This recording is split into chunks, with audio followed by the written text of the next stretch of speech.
ایک بڑی خبر شامل کرتے ہیں۔ منجی بہاؤدین تاوان کے لیے اغوا کی گئی بچی بازیاب، ملزم گرفتار، مقدمہ درج۔ رپورٹ کے مطابق ڈی پی او ناصر سیال نے اپنے دفتر میں پریس کانفرنس کے دوران بتایا کہ افضال احمد سکنا پانڈوال نے پولیس کو اطلاع دی کہ وہ پانڈوال میں اپنے گھر کے صحن میں اہل خانہ کے ہمراہ سو رہا تھا۔ اس کی 2 بھتیجیاں 3 سالہ عروج فاطمہ اور 6 سالہ نور فاطمہ بھی علیحدہ چارپائی پہ سو رہی تھی کہ ایک نامعلوم ملزم گھر میں داخل ہوا اور 3 سالہ بھتیجی عروج فاطمہ دختر مظہر اقبال کو اٹھا کر لے گیا، اور ملزم نے موبائل فون نمبر سے کال کی کہ اگر تمہاری بھتیجی چاہتے ہو تو تاوان کی رقم دو اور بچی کو لے جاؤ۔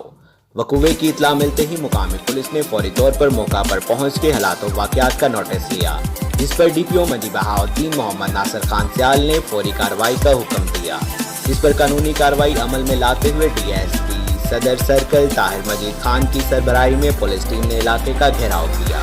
اور مناسب حکمت عملی سے ملزم یاسر عمران کو پانڈوال سے گرفتار کر لیا گیا اور بچی کو بحفاظت بازیاب کروا لیا گیا ہے۔ مزید جانتے ہیں اس رپورٹ میں۔